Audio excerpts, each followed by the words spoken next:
الحمد لله نحمده ونستعينه ونستغفره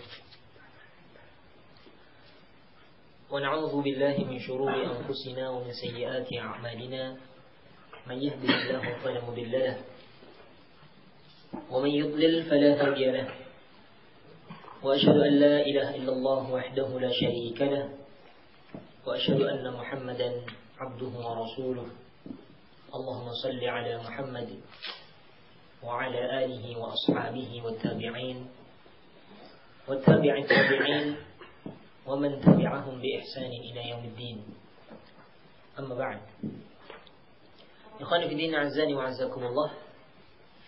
Kita lanjutkan kembali kajian kita dari membaca kitab Al-Mulakhas fi Syarh Kitab At-Tauhid karya Syekh Dr. Shalih bin Fauzan Ibn Abdullah Al-Fauzan hafizahullah taala.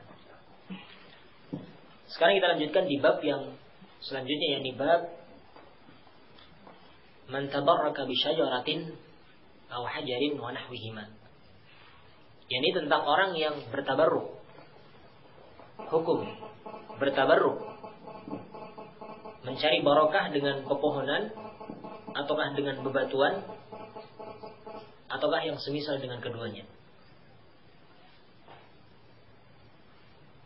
Muallif Syekh Al-Imam Al-Mujaddid Muhammad bin Abdul Wahhab Al-Tamimi rahimahullah taala dalam kitabnya Kitab At-Tauhid, di dalam bab ini beliau membawakan sebuah ayat ataukah beberapa ayat dari surat An-Najm ayat yang ke-19 sampai ayat yang ke-23. Wa qaulillahi ta'ala, dan firman Allah Subhanahu wa ta'ala, afara'aitumul Lata wal Uzza. Ini boleh dibaca dengan dua bacaan. Boleh dengan Lata tanpa tasydid, boleh juga afara'aitumul Latta wal Uzza. Ya, afara'aitumul Latta wal Uzza. Ini dua bacaan boleh. Cuman yang masyhur adalah afara'aitumul Lata wal Uzza. Wa manata tsalitsata al-ukhra. Alakumudz dzakaru wa lahul untha tilka idzan qismatun dhiza. In hiya illa asma'un sammaytumuha antum wa aba'ukum ma anzalallahu biha min sultan. Iyattabi'una illa adh-dhanna wa ma tahwa al-anfus wa laqad ja'ahum min rabbihimul huda. Allah Subhanahu wa ta'ala berfirman di surat An-Najm ayat yang ke-19 sampai 23. Afara'aitumul Lata wal Uzza. Bagaimana pendapat kalian tentang berhala yang bernama Lata dan berhala yang bernama Uzza? Wa manata tsalitsata al-ukhra, dan berhala yang bernama Manah sebagai berhala yang ketiga. Alakumudz dzakaru wa lahul untha, dan apakah untuk kalian anak laki-laki sementara untuk Allah anak perempuan? Ini keyakinannya orang-orang jahiliyah, kafir Quraisy dari kalangan jahiliyah. Mereka sendiri merasa malu kalau punya anak perempuan. Tapi bahkan mereka mengatakan bahwasanya para malaikat itu adalah anak-anak perempuannya Allah. Ini kan kurang ajarnya mereka. Mereka sendiri punya anak perempuan, malu, tapi mereka menyatakan para malaikat itu adalah anak-anak perempuan Allah. Maka di sini Allah yakni mencela ucapannya mereka. Apakah untuk kalian anak perempuan, anak laki-laki, sementara untuknya yakni untuk Allah anak perempuan? Tilka idzan qismatun dhiza. Kalau begitu, itu adalah merupakan pembagian yang tidak adil. In hiya illa asma'un sammaytumuha antum wa aba'ukum ma anzalallahu biha min sultan. Tidak lain nama-nama itu tadi, Lata, Uzza, Manah, tidak lain itu hanyalah nama-nama yang kalian serta nenek moyang kalian namakan nama itu dengan nama tersebut, yang sekali-kali Allah tidak menurunkan sultan, menurunkan hujjah, menurunkan bukti tentangnya. Iyattabi'una illa dhann. Tidak lain mereka itu hanyalah mengikuti prasangka-prasangka saja. Wa ma tahwal anfus, dan juga mereka hanya mengikuti bisikan-bisikan hawa nafsunya mereka. Wa laqad ja'ahum min rabbihimul huda, dan sungguh telah datang kepada mereka petunjuk dari Rabb mereka. Di surat An-Najm ayat yang ke-19 dan sampai 23. Ini dalil yang sangat jelas yang menunjukkan tentang keadaan orang-orang kafir pada zaman jahiliyah. Mereka itu menyembah berhala yang bernama Lata, Uzza, Manah. Berhala itu ada yang berbentuk pohon, ada yang berbentuk batu, ada yang berbentuk patung. Sehingga ini dalil yang sangat jelas bahwasanya bertabarruk dengan pepohonan, dengan bebatuan termasuk di antara bentuk kesyirikan sebagaimana kesyirikannya orang-orang kafir pada zaman jahiliyah dulu. Kita baca munasabatul bab di kitab tauhid. Kesesuaian bab ini dengan pembahasan kitab tauhid. Annahu istimrarun fi dzikri syirkiyat al-munafiyah lit tauhid atau kamalihi. Bahwasanya di dalam bab ini adalah merupakan kelanjutan di dalam menyebutkan perkara-perkara syirik yang menafikan tauhid ataukah menafikan kesempurnaan tauhid. Ya, sebelumnya kan sudah kita sebutkan tentang hukum menggunakan gelang, tamimah, kalung-kalung atau yang semisal dengannya dari jambi-jambi yang ada. Sekarang di sini hukum bagi mereka orang-orang yang bertabarruk mencari barokah dengan bebatuan, dengan pepohonan. Ini juga termasuk dari bentuk kesyirikan yang akan menafikan tauhid ataukah paling tidak mengurangi kesempurnaan tauhidnya. Tabarraka, ya, yani at-tabarruk, talabul barakati wa raja'uha wa i'tiqaduha. Tabarruk ini adalah mencari barokah, berharap barokah dan meyakini adanya barokah dari benda-benda mati tadi, pepohonan maupun bebatuan dianggap bisa mendatangkan barokah. Ini orang-orang kafir Quraisy.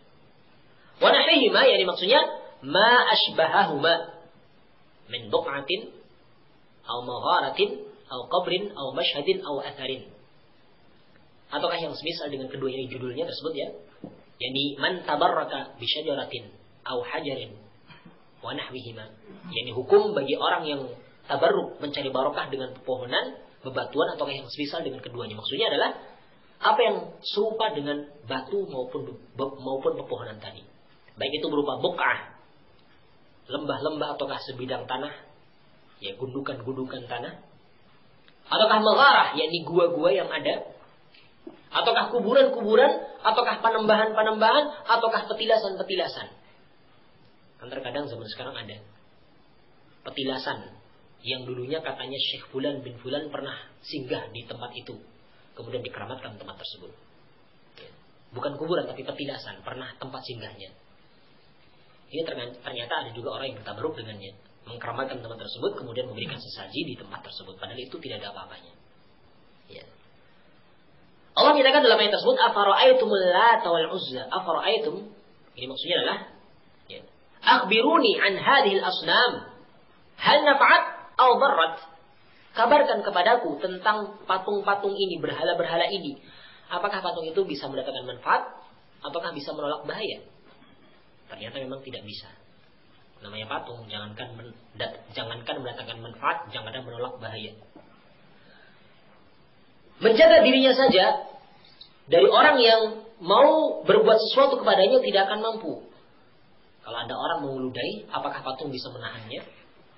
Kalau ada orang mau menghancurkan, apakah patung bisa menahannya? Tidak akan bisa. Karena patung itu hanyalah benda-benda mati yang tidak bisa mendatangkan manfaat, tidak bisa menolak bahaya. Al-Lata quri'a bitakhfifit ta wa quri'a bitasdidiha. Ini boleh dibaca dengan meringankan ta, yakni tanpa tasydid, takhfif ini tanpa tasydid. Sebenarnya afara'aitumul Lata. Wa quri'a bitasdidiha, dan boleh juga dibaca dengan mentasydidkan ta-nya. Afara'aitumul Latta, boleh seperti itu. Maknanya tentunya berbeda. Cuman kedua makna tersebut tidak, maksudnya tidak bertentangan, cuman berbeda dari sebagian penafsiran. Fa'al qiraatil ula, maka menurut bacaan yang pertama ini Lata dengan mentakhfifkan ta'nya, meringankan ta'nya tanpa tasydid. Ini ismu sakhratin bayda manqushah 'alaiha bait bi-Taif. Yani sebuah nama batu besar yang berwarna putih yang dipahat. Di atas batu tersebut ada sebuah rumah. Ini terletak di kota Taif. Lata ini terletak di kota Taif. Ini sebuah batu besar yang berwarna putih dipahat, kemudian di atas batu itu ada rumahnya. Ada seperti rumahnya, rumah-rumahannya. Ini terletak di kota Taif. Ini Lata. Jadi inilah yang mereka sembah oleh orang-orang penduduk Taif ketika itu. Jadi menyembah berhala Lata. Bentuknya itu batu putih besar. Di atasnya ada seperti rumahnya. Kemudian kalau mau membaca dengan Latta, ya, Alal qira'ati tsaniyah, menurut bacaan yang kedua yakni dengan mentasydidkan taknya afara'aitumul latta, maka artinya adalah hiya ismu fa'ilin min latta yaluttu. Ya, ini ismu fa'il, isim fa'il dari latta. Latta ini adalah lirajulin kana yalittu sawiqa lil hajj famata fa'akafu ala qabrihi. Ini nama seorang laki-laki yang dulu itu memiliki kebiasaan suka membuat adonan roti untuk diberikan kepada para jamaah haji. Kemudian orang yang dermawan ini meninggal dunia. Maka para pengikutnya itu setelah mengubur orang ini kemudian beriktikaf di kuburannya orang ini. Ya. Ini Latta. Ini seorang yang pembuat adonan roti yang biasa dilakukan kepada jamaah haji. Ini orang yang sangat dermawan. Ya. Orang ini meninggal, kemudian para pengikutnya menguburkan, dan kemudian mereka beriktikaf di kuburannya Latta ini. Al-Uzza yani syajaratu samrin. Qad buniya hawlahu wa ju'ila laha astar. Uzza ini adalah pohon samr. Allah alam bagaimana bentuknya. Ya, yang jelas ini nama sebuah pohon. Kemudian di pohon itu dibangun di sekitarnya, ya, qad buniya haulaha. Ada bangunan di sekitarnya, ya. Kemudian bangunan itu dikasih tabir, dikasih tirai untuk menutupinya. Ini terletak di baina Makkah wa Taif, terletak di antara kota Mekah dan kota Taif. Ini berhala Uzza. Kemudian mana? Yani sanamun bil mushallal baina Makkah wal Madinah. Yani nama sebuah berhala yang ada di Mushallal, terletak di antara kota Mekah dengan kota Madinah. Ini semuanya nama berhalanya milik orang-orang Arab jahiliyah. Ternyata punya riwayat masing-masing, punya tempat masing-masing, punya asal usul masing-masing. Sebagaimana dahulu berhalanya kaumnya Nuh juga punya nama-nama yang ternyata nama itu diambil dari namanya orang-orang saleh. Jadi ada nama Wad, Suwa, Ya'uq, dan Nasr. Ya. Mereka menyatakan waqalu la tadharunna alihatakum wa la tadharunna wadda wa la suwa'a wa la yaghutha wa ya'uq wa nasra. Ini berhalanya mereka ada 5. Wad, Suwa, Ya'uq, dan Nasr. Ini berhalanya orang-orang, yakni kaumnya Nabi Nuh. Berhalanya orang-orang Arab jahiliyah ini ada 3 tadi yang terkenal. Lata, Uzza, sama Manah. Ya. Ats-tsalitsatul ukhra wa Manat ats-tsalitsatul ukhra, di sini ats-tsalitsatul ukhra maksudnya dzammun laha bita'akhuri. Ini celaan untuk Lata, ya, dengan disebutkan belakangan, ya, diakhirkan. Yani ai al-mutakhirata al-wadi'atal miqdar. Yani yang terakhir yang memiliki kedudukan yang rendah. Ya. Alakumuz zakaru, yani taj'aluna lakum ma tuhibbuna wa huwa zakar. Kalian menjadikan untuk kalian apa yang kalian sukai, yakni anak laki-laki. Anak laki-laki disandarkan untuk kalian. Sementara walahul unsa taj'aluna lahu al-inath haitsu taqulun al-malaikatu banatullah. Kalian menjadikan untuknya, yaitu Allah, anak-anak perempuan, di mana mereka mengatakan para malaikat itu dikatakan sebagai anak-anak perempuan di Allah. Ini kan kurang ajarnya orang-orang jadi kafir Quraisy. Mereka sendiri, orang-orang jahiliyah, mereka sendiri ketika punya anak perempuan madu, tapi bahkan mereka mengatakan bahwasanya malaikat itu anak perempuannya Allah. Ini kan kurang ajar. Ya. Maka Allah katakan tilka idza qismatun dhiza, kalau begitu itu adalah merupakan pembagian yang dhiza, yakni jaur wa batil, pembagian yang curang dan batil, zalim. Ya, dhiza. Kemudian Allah menyatakan in hiya illa asma'un sammaitumuha asma. Ini mujarradu tasmiyah. Itu hanyalah sekedar nama-nama saja, sekedar penamaan saja. Lata, Uzza, Manah itu hanyalah sekedar penamaan saja. Sammaitumuha yani min tilqa'i anfusikum, yani kalian dapatkan dari diri kalian sendiri nama-nama itu, bukan dari Allah sama sekali. Karena Allah tidak menurunkan sultan, maksudnya min hujjatin wa burhanin ala uluhiyatiha. Allah tidak menurunkan hujjah, tidak menurunkan argumen, tidak menurunkan bukti atas ketuhanan berhala-berhalanya mereka itu yang mereka namakan dengan Lata, Uzza, dan Manah. Ia yattabi'un, yakni ma yattabi'un ay laisa lahum mustanidun, yakni apa yang mereka ikuti. Mereka sama sekali tidak punya sandaran dengan apa yang mereka ikuti tersebut. Ini dari berhala-berhala yang mereka miliki tersebut. Illa dhann, kecuali yang mereka jadikan sandaran itu adalah prasangka-prasangka saja. Ini husnu dhannihim bi abaihim. Mereka berbaik sangka kepada nenek moyangnya mereka. Sehingga ketika mereka menyembah berhala tadi, mereka cuma punya sandaran bahwasanya nenek moyang kami itu menyembah berhala-berhala itu. Sehingga kami pun mengikutinya. Karena mereka tidak mungkin mengajarkan kepada kita suatu kejelekan. Ini tentunya suatu keyakinan yang sangat menyimpang.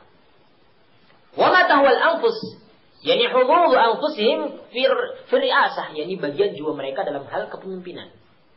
Ya. Al-huda irsalur rusuli bil hujjati al-wadihati wal haqqil munir. Al-huda maksudnya adalah pengutusan Rasul dengan membawa hujjah yang jelas dan membawa kebenaran yang akan menerangi. Ini huda. Allah menyatakan, yani walaqad ja'ahum min rabbihimul huda. Sungguh telah datang petunjuk dari Rabb mereka. Yani seorang Rasul yang membawa hujjah yang jelas dan kebenaran yang menerangi. Al-ma'na al-ijmali lil ayat. Makna global dari ayat-ayat yang sudah kita sebutkan tadi, dari ayat 19 sampai ayat yang ke-23. Mulai menyatakan, yuhajju ta'ala al-musyrikin fi ibadatihim ma la yaqilu min hadhihi al-awthan ath-thalathati madha ajiduhum madha ajidtuhum wa yuwabbihuhum ala jawrihim fil qasamati haythu nazzahu anfusahum 'anil inad wa ja'aluha lillah thumma yutalibuhum bil burhani ala sihhati ibadati hadhihi al-asnam wa yubayyinu anna adh-dhanna wa raghbatan nufus la yakunani hujjatan ala hadha al-matlub wa innama al-hujjatu fi dhalika ma ja'at bihi ar-rusul min al-barahin al-wadihati wal hujaj al-qati'ati ala wujubi ibadatillahi wahdahu wa tarki ibadatil asnam. Mana global dari ayat-ayat ini? Allah Subhanahu wa taala yakni membantah orang-orang musyrikin berkaitan dengan peribadatannya mereka, ibadah-ibadahnya mereka, dengan sesuatu yang tidak mereka pahami. Dengan sesuatu ibadahnya mereka, dengan sesuatu yang mereka itu, yang apa yang diibadahi oleh mereka itu adalah sesuatu yang tidak memiliki akal. Dari tiga berhala yang mereka miliki tadi, Lata, Uzza, Manah. Ini sesuatu yang tidak punya akal. Apa yang kalian dapatkan dari mereka? Dan Allah juga menjelekkan mereka ini, ya. Serta Allah Subhanahu wa taala menjelekkan mereka berkaitan dengan kecurangan mereka dalam pembagian. Di mana mereka itu membersihkan diri mereka dari anak-anak perempuan, kemudian mereka jadikan anak perempuan itu untuk Allah. Mereka sendiri malu punya anak perempuan, tapi ternyata mereka katakan mereka itu adalah anak-anak perempuannya Allah. Maka ini suatu kecurangan yang terjadi pada orang-orang kafir Quraisy. Kemudian thumma yutalibuhum bil burhan ala sihhati ibadati hadhil asnam. Kemudian Allah meminta kepada mereka bukti-bukti akan benarnya peribadatan kepada berhala ini. Dan Allah menjelaskan bahwasanya prasangka-prasangka dan keinginan jiwanya mereka itu keduanya tidak bisa menjadi hujjah atas apa yang diminta ini. Ya. Tidak lain hujjah itu adalah apa yang Rasulullah datang dengannya berupa burhan-burhan, bukti-bukti yang jelas dan hujjah-hujjah yang pasti atas wajibnya peribadatan kepada Allah Subhanahu wa taala saja dan meninggalkan peribadatan kepada berhala-berhala yang ada. Ini makna global dari ayat tersebut. Kita lanjutkan di munasabatul ayati lil bab. Kesesuaian ayat ini dengan bab ini, bab tauhid, bab tentang masalah yakni hukum orang yang bertabaruk dengan pepohonan, dengan bebatuan atau yang semisal dengannya. Anna fihi ma tahrim at-tabarruki bil asjar wal ahjar wa i'tibarahu syirkan. Fa inna ibadata hadhihi al-asnam al-madhkurati inma kanu ya'taqiduna husul al-barakati minha bi ta'dhimiha wa du'aiha.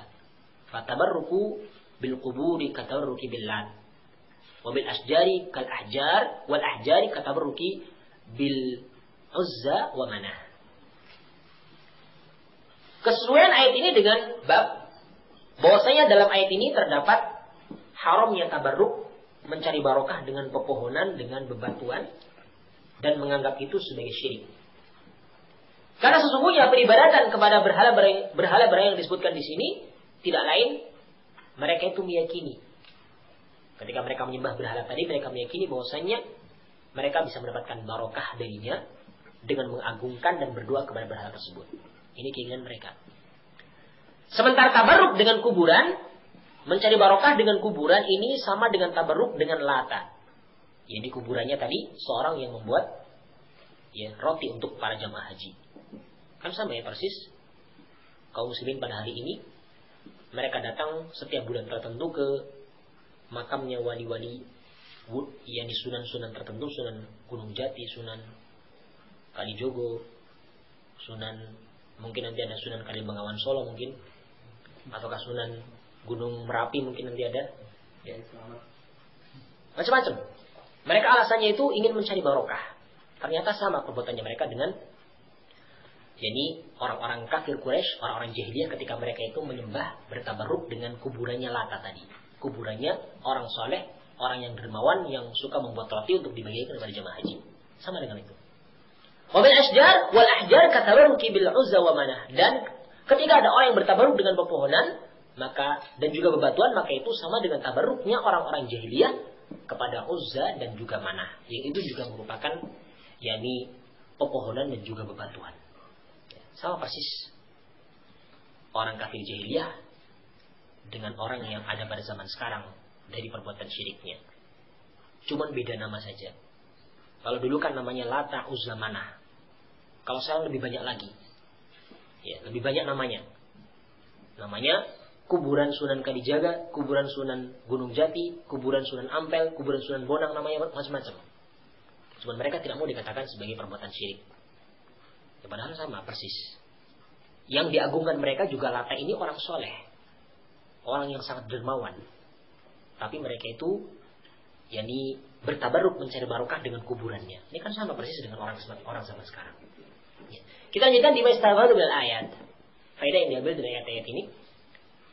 Yang pertama, anna tabarruka bil asjar wal ahjar syirkun. Mencari barokah dengan pepohonan, dengan bebatuan adalah perbuatan syirik. Ya, mencari barokah dengan pepohonan, bebatuan adalah perbuatan syirik. Ini faedah yang pertama. Faedah yang kedua dari ayat tersebut yakni masyru'iyatu mujadalatil musyrikin. Masyru'iyatu mujadalatil musyrikin li ibtali syirki wa taqririt tauhid. Ya, ini mudhaf dan mudhaf ilaih ya. Masyru'iyatu mujadalatil musyrikin, disyariatkannya membantah orang-orang musyrik untuk menolak kesyirikan dan menetapkan tauhid. Untuk menolak ibtali syirki, membantah, membatilkan, menolak kesyirikan dan menetapkan tauhid. Jadi kalau ada kesyirikan tentunya kita disyariatkan untuk membantahnya. Ya, dalam rangka untuk membantah kesyirikan dan juga menetapkan tauhid. Kemudian yang ketiga ini annal hukma la yathbutu illa bidalil. Annal hukma la yathbutu illa bidalili mimma anzalallahu la mujarrada dhanni wa hawan nafsi. Bahwasanya hukum itu tidak bisa ditetapkan kecuali dengan dalil. Hukum itu tidak bisa ditetapkan kecuali dengan dalil. Dalil dengan apa yang Allah turunkan, bukan sekedar prasangka-prasangka, bukan cuma sekedar mengikuti hawa nafsu, tapi hukum itu dengan dalil. Ya. Mana syirik, mana tauhid tentunya dengan dalil. Bukan dengan perasaan. Ini kan bagus, ini kan baik, mereka kan orang soleh, tidak, tapi dengan dalil. Ya. Tidak mengikuti prasangka, tidak mengikuti hawa nafsu. Hukum itu dengan dalil. Kemudian yang keempat yakni anna Allah qad aqama al-hujjata bima arsala minar rusuli wa anzala minal kutub. Bahwasanya Allah Subhanahu wa taala sungguh telah menegakkan hujjah dengan para rasul yang Allah utus dan dengan kitab-kitab yang Allah turunkan. Di sini ma tafsirkan dengan minar rusuli. Ya, minal kutub. Allah telah menurunkan hujjah, telah menegakkan hujjah dengan diutusnya para rasul, dengan diturunkannya kitab-kitab. Ya. Ini 4 faedah dari surat An-Najm ayat yang ke-19 sampai ayat yang ke-23. Kita lanjutkan di hadis ya, tentang pembahasan kita kali ini tentang masalah yakni hukum tabarruk dengan pepohonan ataukah dengan bebatuan ataukah dengan yang semisal dengan keduanya. An Abi Waqid Al-Laitsi qala Kharajna ma'a Rasulillah sallallahu alaihi wasallam ila Hunain wa nahnu hudatsa'u ahdin bi kufrin. Wal musyrikina sidratun yaqufuna 'indaha wa yunawwituna biha aslihatahum yuqalu laha dhatu anwat. Famararna bi sidratin faqulna ya Rasulullah ij'al lana dhata anwat kama lahum dhatu anwat.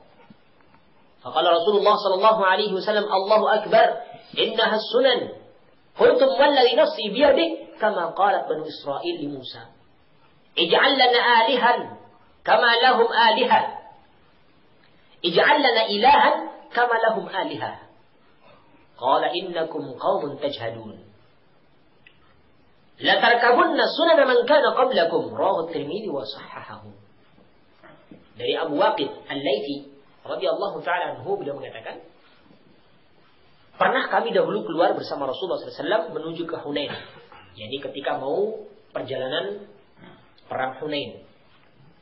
Wa nahnu hudatsa'u ahdin bi kufrin, sementara kami ketika itu masih baru terlepas dari kekafiran, maksudnya baru masuk Islam. Ya, terlepas dari ikatan kekafiran. Ya, baru masuk Islam, masih mu'allaf. Ketika ikut perang Hunain masih mu'allaf, masih baru jadi masuk Islam. Wal musyrikina sidratun yaqufuna 'indaha wa yunawwituna biha aslihatahum yuqalu laha dhatu anwat. Dan dahulu orang-orang musyrik itu punya sidrah, punya pohon, sebuah pohon bidara ataukah pohon yang sejenis dengannya, yang mereka biasa beriktikaf di sisi pohon tersebut. Jadi berdiam diri di situ, bersemedi kalau bahasa kita sekarang. Ya. Kalau bahasa Jawanya apa? Topo broto katanya. Bersemedi di pohon-pohon itu, iktikaf di pohon-pohon itu. Wa inawituna bi aslihatahum, kemudian mereka itu menggantungkan senjata-senjata mereka di pohon-pohon itu untuk mencari barokah, ya, untuk mencari kesaktian katanya. Yang mana pohon itu dikatakan dengan pohon Dhatu Anwat yang memiliki gantungan-gantungan. Famararna bi sidratin, maka kita ketika berjalan menuju ke Hunain, ketika mau perang Hunain, kami melewati sebuah pohon bidara. Faqulna, maka kita pun ketika itu masih bodoh. Kita itu ketika itu masih jahil. Masih baru masuk Islam, kan masih belum tahu tentang masalah tauhid dan masalah syirik.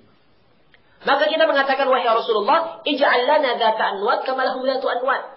Wahai Rasulullah, buatkan untuk kami dhatu anwat, pohon yang untuk menggantungkan senjata kami sebagaimana mereka punya dhatu anwat.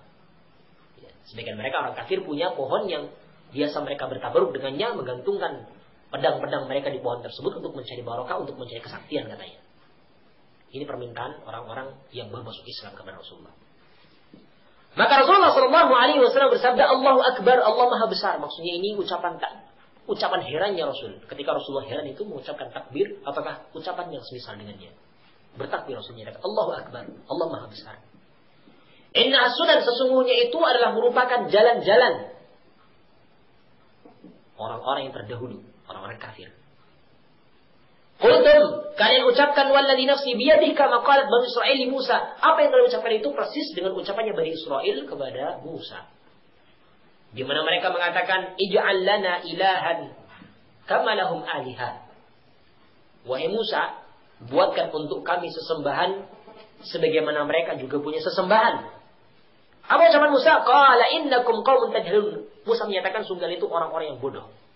Ini surat Al-A'raf ayat yang ke-138. Kemudian Rasul menyatakan di hadis, la tarakabunna sunana man kana qablakum, sungguh kalian benar-benar akan mengikuti sunnah-sunnahnya, yakni jalan-jalannya orang-orang yang sebelum kalian dari kalangan Yahudi maupun Nasrani. Ini rawahu Tirmidzi dan beliau mensahihkan hadis tersebut. Karena bidina azza wa jalla hadis yang mulia yang menunjukkan kepada kita akan hukum bagi mereka orang yang bertabarruk dengan pepohonan. Menganggap pepohonan itu bisa mendatangkan manfaat dengan digantungkan senjata di pohon tersebut, beriktikaf di situ bisa mendapatkan yakni manfaat ataukah bisa tertolak dari bahaya. Ini jelas hadis yang menunjukkan kepada kita akan yakni bantahan kepada mereka yang seperti itu. Kita baca sedikit keterangan dari Syekh Shalih bin Fauzan dan Abdul Fauzan. Pertama beliau menjelaskan tentang masalah Abu Waqid Al-Laitsi. Abu Waqid Al-Laitsi ini adalah huwa Al-Harith ibn Auf. Beliau bernama Al-Harith ibn Auf. Sahabiyun masyhur, mata sanata thamanin wa sittin. Wa lahu 85 sanah. Abu Waqid Al-Laythi ini namanya adalah Al-Harits ibn Auf. Beliau seorang sahabat yang terkenal. Beliau meninggal pada tahun 68 Hijriah. Dan ketika itu beliau memiliki umur 85 tahun. Salah seorang sahabat yang memiliki umur yang panjang. Abu Waqid Al-Laythi radhiyallahu anhu. Kemudian Hunain, ya. Ini ketika mereka para sahabat keluar bersama Rasul untuk menuju ke Hunain, menuju perang Hunain. Hunain ini adalah wadin yaqa'u syarqi Makkah bainahu wa bainaha bid'atu 'ashara milan. Qatala fiha Rasulullah sallallahu alaihi wasallam qabilata Hawazan. Hunain ini adalah sebuah lembah yang terletak di sebelah timur kota Mekah. Di antara Mekah dengan Hunain ini sekitar 13 sampai 19 mil jaraknya. Ya. Bid'atu asyara. Bilangan bid'un ini bilangan 3 sampai 9. Kalau bid'atu asyara berarti sekitar 13 sampai 19 mil jarak antara Mekah dengan Hunain. Yang mana Rasulullah SAW berperang, yakni memerangi kabilah Hawazan di daerah tersebut. Beliau memerangi kabilah Hawazan di daerah tersebut. Ini Hunain. Hudatha wahadin bi kufrin, yakni qaribun ahduna bil kufri. Yakni perjanjian kita itu dekat dengan kekafiran. Maksudnya ketika itu mereka itu masih baru masuk Islam, baru terlepas dari kekafiran, baru masuk Islam. Ketika ikut perang Hunain, para sahabat ini yang diantaranya Abu Waqid Al-Laythi ini masih baru masuk Islam, masih mu'alaf. Yaqifun yani yuqimuna 'indaha wa yu'azzimunaha wa yatabarrakuna biha.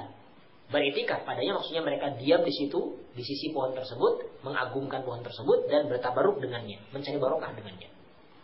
Yunawu itu nabiha aslihatal, menggantungkan senjata mereka, maksudnya yu'alliqunaha 'alaiha tabarruki. Mereka menggantungkan senjata-senjata mereka di pohon itu untuk mencari barokah. Anwat jam'u nautin. Anwat, dhatu anwat. Anwat ini bentuk jamak dari nautin. Dan naut ini adalah masdar, bentuk masdar. Sumya bihi al-munawwid, dinamakan dengan al-munawwid. Sumya bidzalika likaffati ma yunatu biha min as-silahi li ajli tabarruki. Dinamakan dengan dhatu anwat ini karena banyaknya gantungan-gantungan senjata dalam rangka untuk bisa mencari barokah. Maka dinamakan dengan dhatu anwat. Ya, pohon yang digunakan oleh orang yang musyrik, ini untuk menggantungkan senjata mereka untuk mencari barokah dengannya. Ij'al lana dzata anwat, yakni saluhu ay yaj'ala lahum mithlaha. Mereka meminta kepada Rasulullah SAW agar supaya Rasulullah menjadikan untuk mereka itu sesuatu yang persis dengan dzatu anwat. Pepohonan yang ini bisa dianggap mendatangkan barokah. Allah Akbar, ini ajallu a'zam. Allah Maha Mulia, Allah Maha Agung. Ini sighatu ta'ajjub. Ini bentuk yakni keheranannya Rasulullah SAW dengan keyakinan orang-orang yang bermusuh Islam tadi, ternyata mereka itu masih ada pengaruh-pengaruh jahiliyah. Ya. As-sunan yakni bidhammi sin, dengan mendhammahkan sin, sunan. Ini at-turuqu ai salaktum kama salaka man qablakum. Ya. At-turuqal madhmumah, dengan mendhammahkan sin adalah jalan-jalan yang kalian tempuh sebagaimana apa yang ditempuh oleh orang sebelum kalian dari jalan-jalan yang tercela. Ya, ini as-sunan. Israil yakni huwa Yaqub ibn Ishaq ibn Ibrahim al-Khalil alaihi wassalatu wassalam. Israil ini adalah Nabi Yaqub. Nabi Yaqub anaknya Ishaq, Ishaq itu anaknya Ibrahim al-Khalil alaihi wassalatu wassalam. Jadi Bani Israil itu adalah keturunannya Yaqub dan juga Ishaq serta Ibrahim. Oleh karena itu kalau kita mencela, jangan mencela Bani Israil, ya tapi cela ini agamanya mereka, kekafirannya mereka. Karena kalau mencela Israil berarti mencela Yaqub, mencela Nabi Yaqub alaihi wassalatu wassalam. Sunan man kana qablakum bi dhammi sin, yani turuquhum, wa yajuzu fathu sin bi ma'na tariqihim. Sunan ini dengan mendhammahkan sin ini bentuk jamak. Yang artinya adalah turuquhum, jalan-jalannya mereka. Tapi boleh juga memfathahkan sin, yani sanan. Ini bermakna tariqihim, jalannya mereka. Kalau tadi Yani jalan-jalan kalau di jalan bentuk mufrad. Ya. Boleh dua bacaan. Sunan apakah sanan? Ya. Al-ma'na ijmali lil hadits, makna global dari hadis ini, yukhbiru Abu Waqid Al-Laitsi an waqi'atin fiha ajabun wa mu'idhatun. Wa hiya annahum ghazaw ma'a Rasulillah sallallahu alaihi wasallam qubailata Hawazin. Qabilata Hawazin wa kana dukhuluhum fil Islam qariban fa khafi 'alaihim amru syirki. Falamma ra'aw ma yasna'u al-musyrikun min at-tabarruki bisyajarati talabu min ar-rasuli ay yaj'ala lahum syajaratan mithlaha. Fakabbara an-nabiy sallallahu alaihi wasallam istinkaran wa ta'dhiman lillahi wa ta'ajjuban min hadhihi al-maqalah. Wa akhbara anna hadhihi al-maqalah tushabbihu ataukah tushbihu maqalata qaumi Musa lahum lamma ra'aw man ya'budul asnam ij'al lana ilahan kama lahum aliha. Wa anna hadha jarayanun ala tariqatihim. Thumma akhbara sallallahu alaihi wasallam anna hadhihi al-ummata satattabi'u tariqa al-yahudi wan nasara wa tasluku manahijahum wa taf'alu af'alahum wa huwa khabarun ma'nahu ad-dhamm wa at-tahdhiru min hadhihi al-fi'li. Mana global hadis ini?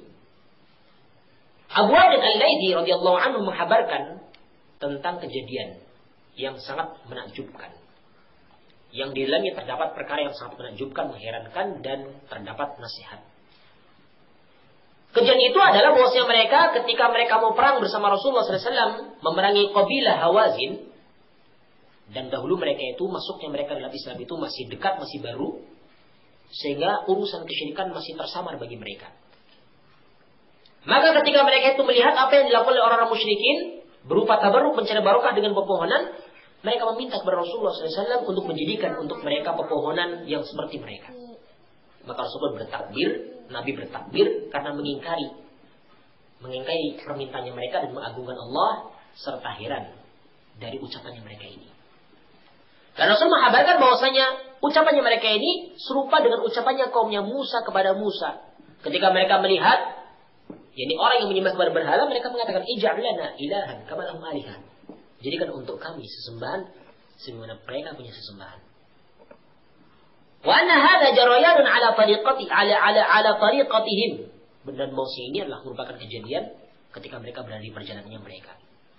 Kemudian Rasulullah SAW menghabarkan bahwasanya hal ini, ya anna hadhihi ummah, bahwasanya umat ini benar-benar akan mengikuti jalannya orang Yahudi maupun orang-orang Nasrani, akan menempuh manhajnya mereka dan melakukan perbuatannya mereka.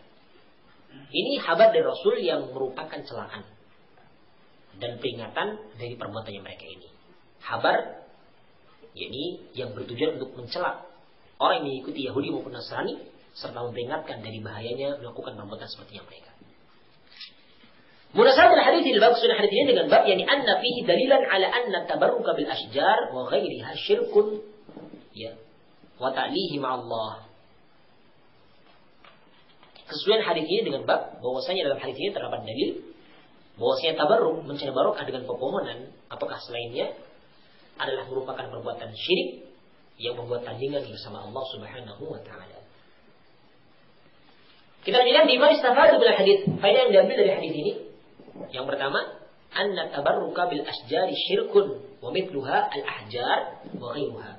Tabarruk, mencari barokah dengan pepohonan adalah syirik, dan yang semisal dengannya ini bebatuan apa yang semisal dengannya juga syirik juga. Kemudian yang kedua yakni annal muntaqila min al-batili alladhi i'tadahu la yu'manu an yakuna fi qalbihi baqiyatun min tilkal 'adah. Bahwasanya perpindahan dari kebatilan yang dia biasa melakukannya ini ternyata tidak aman. Kalau ternyata hatinya itu masih ada sisa-sisa dari kebatilannya itu, kebiasaannya itu. Jadi orang yang baru masuk Islam terkadang masih ada pengaruh-pengaruh kafirnya. Orang yang baru mengenal sunnah terkadang masih ada pengaruh-pengaruh bid'ahnya. Ataukah pengaruh-pengaruh yakni kejahilan yang ada sebelumnya. Jadi tidak aman dari hatinya itu, tidak aman dari sisa-sisa yang seperti ini. Kebiasaan yang biasa mereka lakukan. Sehingga di sini para sahabat pun ketika masuk Islam, baru masuk Islam, mereka ternyata masih ada pengaruh jahiliyahnya. Sehingga mereka minta Rasulullah SAW jadi saran untuk bertabarruk dengan pepohonan-pepohonan. Kemudian yang kedua, anna sabab ibadatil asnam huwa ta'zimuha wal 'uqufu 'indaha wa tabarruku biha. Bahwasanya sebab peribadatan kepada berhala itu adalah mengagungkan berhala tadi dan beriktikaf padanya serta bertabarruk dengannya. Ini sebab peribadatan kepada berhala. Ya. Yang keempat, yani annal insana qad yastahsinu syai'an yadhunnuhu yuqarribuhu ila Allah wa huwa yub'iduhu anhu. Bahwasanya manusia terkadang menganggap baik sesuatu. Dia mengira kalau itu bisa mendekatkan diri kepada Allah, ternyata itu bahkan menjauhkan kepada Allah, menjauhkan dari Allah. Jadi agama itu bukan dengan perkiraan. Kalau perkiraan kita terkadang suatu perbuatan ini akan mendekatkan kita kepada Allah. Kita kira seperti itu, tapi ternyata bahkan sebaliknya, menjauhkan dari Allah Subhanahu wa taala. Alhamdulillah. Sebagaimana perkiraannya orang-orang para sahabat yang bermasuk Islam ini, dikira ini bisa mendatangkan barokah, tapi ternyata ini adalah kesyirikan. Al-khamis, yani annahu yanbaghi lil muslim أن يسبح ويكبر إذا سمع ما لا ينبغي أن يقال في الدين وعند تعجب. Faedah yang kelima, bahwasanya sepantasnya bagi seorang muslim untuk bertasbih, bertakbir ketika mendengar sesuatu yang tidak pantas diucapkan dalam hal agama, ataukah ketika mendengar ataukah melihat sesuatu yang menakjubkan, mengherankan. Takbir atau tasbih ini sunnah. Dan ini sepantasnya bagi seorang muslim seperti ini. Ucapannya adalah zikir, bukan kemudian celaan-celaan, tapi zikir, tasbih atau takbir, atau ucapan yang semisal dengan ucapan tersebut. Yang keenam, al-ikhbaru an wuqu'i syirki fi hadhihi ummati wa qad waqa. Habar tentang terjadinya kesyirikan di umat ini, dan itu pun ternyata terjadi. Ya, Rasulullah belum menghabarkan, ternyata sekarang terjadi. Ini merupakan alamatun nubuwah, tanda kenabian Nabi kita Muhammad sallallahu alaihi wasallam. Yang ketujuh, alamun min a'lamin nubuwwatihi sallallahu alaihi wasallam haitsu waqa'a syirku fi hadhihi ummati kama akhbara sallallahu alaihi wasallam. Ini merupakan salah satu tanda dari tanda-tanda kenabian Nabi kita Muhammad sallallahu alaihi wasallam di mana terjadi kesyirikan dari umat ini sebagaimana yang telah Rasulullah kabarkan. Asal yang ke-8, yani an-nahyu 'an tashabbuhi bi ahli al-jahiliyah wal yahudi wan nasara illa ma dalla dalil 'ala annahu min dinina. Larangan dari tasyabbuh, menyerupai ahlul jahiliyah, menyerupai Yahudi, menyerupai Nasrani, kecuali apa yang dalil itu menunjukkan bahwasanya itu termasuk dari agama kita. Kalau di situ, nah kekhususan mereka tidak boleh kita serupa dengan mereka. Dan kalau di sana agama kita membolehkan dengan dalil, tentunya kita boleh melakukan meskipun itu sama dengan mereka. Ya. Seperti itu. Jadi melihat tidak semuanya itu dilarang, tapi kalau memang agama kita itu dibolehkan tidak mengapa. Tapi kalau memang di agama kita dilarang dan itu merupakan ciri khasnya mereka, kita tinggalkan. Sebagai contoh, menggunakan kalung-kalung salib. Ini kan jelas ya, ada larangan dalam agama kita. Ya. Maka ini termasuk di antara tasyabbuh ketika kita menggunakan kalung salib sebagaimana mereka menggunakan. Ataukah tadi bertabaruk dengan pepohonan. Ini kan jelas agama kita melarang. Maka kita tidak boleh mengikuti mereka. Yang ke-9, jadi annal i'tibara fil ahkam bil ma'ani la bil asma. Lianna Nabi sallallahu alaihi wasallam ja'ala talabatahum ka talabati Bani Israil walam yaltafit ila kaunihim sammuha dzata anwan. Bahwasanya iktibar, ya, pelajaran dalam hukum ini dengan makna-maknanya, bukan dengan nama. Dengan makna, bukan dengan nama. Perhatikan, karena Nabi SAW menjadikan permintaan mereka itu sebagaimana permintaannya Bani Israil. Beliau tidak melihat keadaan penamaan mereka dengan Dzatu Anwar, tapi melihat bagaimana makna ucapan mereka sama persis dengan makna ucapan Bani Israil kepada Musa. Jadi bukan melihat namanya, tapi melihat bagaimana makna dari ucapan mereka tersebut. Ini beberapa faedah dari hadis tersebut. Dan ini selesai pembahasan tentang masalah hukum bertabaruk dengan pepohonan, bebatuan, atau yang semisalnya ini ternyata semuanya termasuk dari bentuk kesyirikan-kesyirikan yang tentunya Islam itu melarangnya, dan tentunya kita juga berhati dari hal tersebut. Jangan sampai kita terjerumus ke dalamnya. Allah Ta'ala a'lam wa alam. Untuk pembahasan yang lain tentang masalah hukum menyembelih untuk selain Allah, insyaallah kita lanjutkan pada nanti insyaallah. Allah Ta'ala a'lam wa alam. Wassalamualaikum warahmatullahi wabarakatuh.